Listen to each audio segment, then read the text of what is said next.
I'm David Smith and this is Valley Mole, the show that digs in and around Silicon Valley, searching for insights into technology news stories, the patent wars, and the business of startups.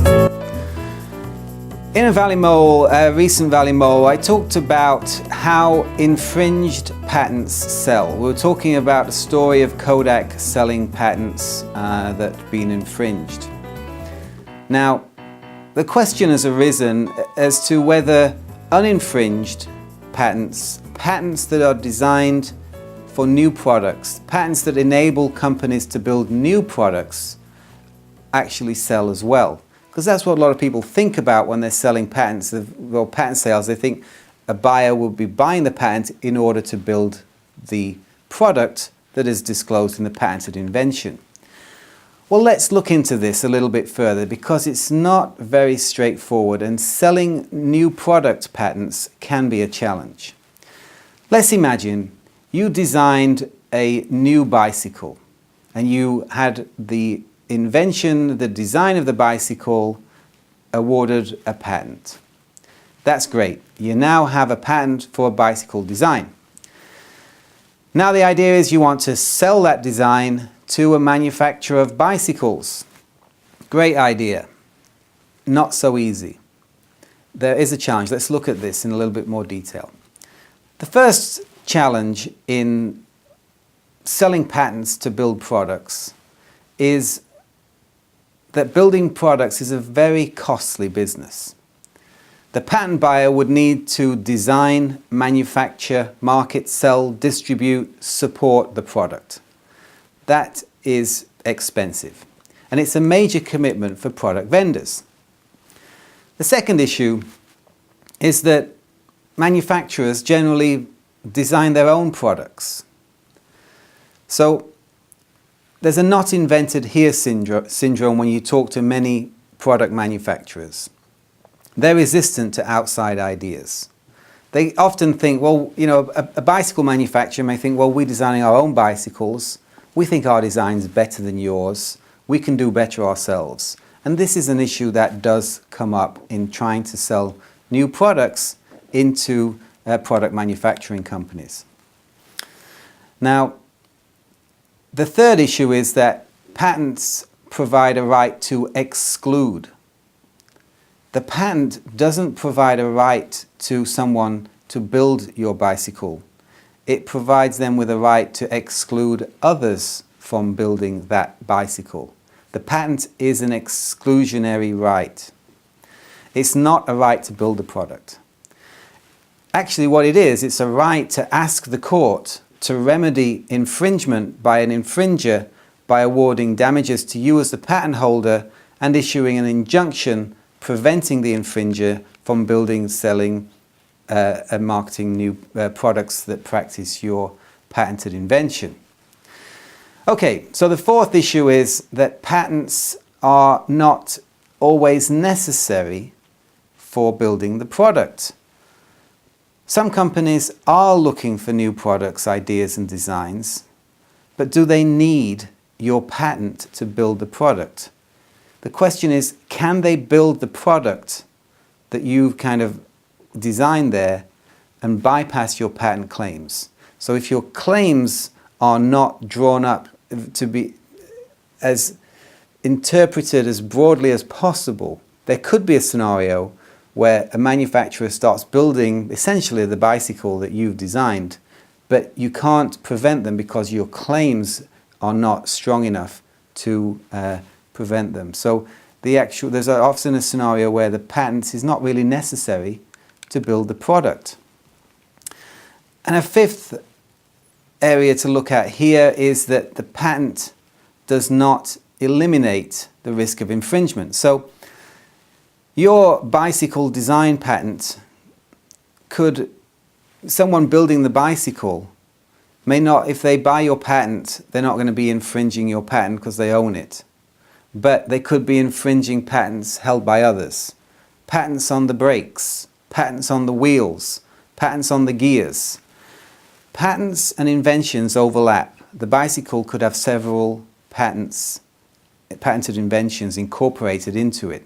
So buying your patent for the bicycle manufacturer doesn't necessarily eliminate their risk of patent infringement. And in actual fact, today you cannot build complex, modern high-tech products without infringing someone's patents. For example, the smartphone, today it's estimated by RPX that the smartphone contains at least 250,000 patented inventions.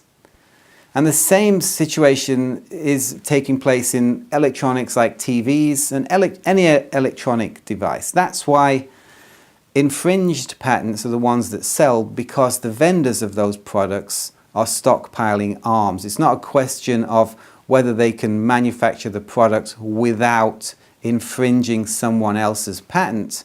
It's a question of, do they have enough patents to countersue if they're sued themselves for infringing someone else's patents. When you've got 250,000 patents in a product, you have to start thinking of stockpiles of arms and these types of issues. Okay, so when do you need a patent? When would the company buy a patent? Well, essentially, they could buy the patent to restrict competition in the marketplace, obviously help them buy more products. So the bicycle manufacturer may want to buy the patent to restrict competitors selling essentially the same design of bicycle. They may want to buy the patent in order to license it and extract royalties from infringers.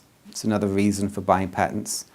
And the third reason here is that you may want it just merely to deter other companies from attacking your company. So if you can display a credible threat of a countersuit, it can help you, protect you from having suits brought against you. So buyers buy patents often because they're practicing the inventions themselves already, or someone else is practicing the invention already.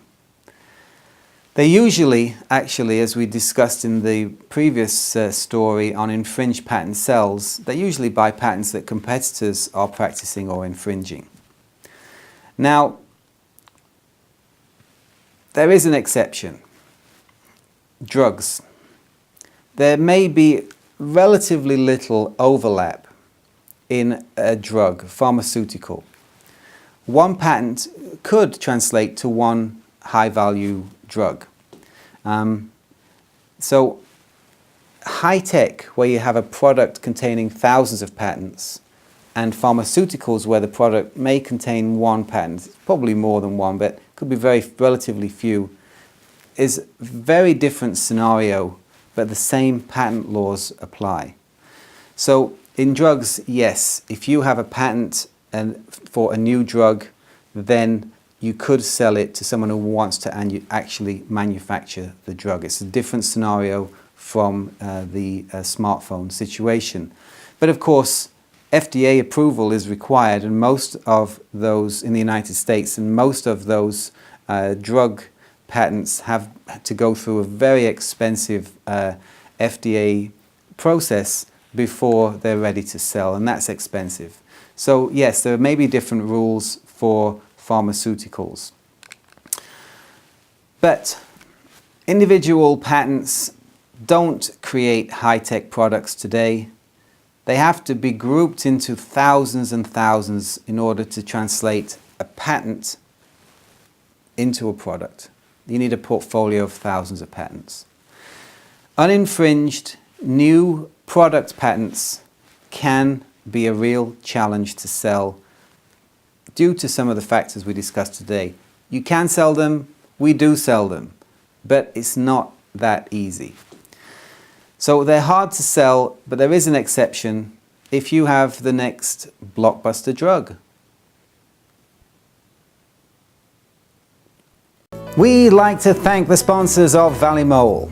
Tynex, the full-service patent broker operating the world's largest patent and technology trading exchange.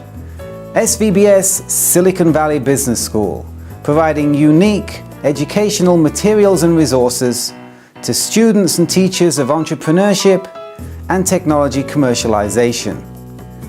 And valuemypatent.com, the only place to go for rapid, realistic patent appraisals.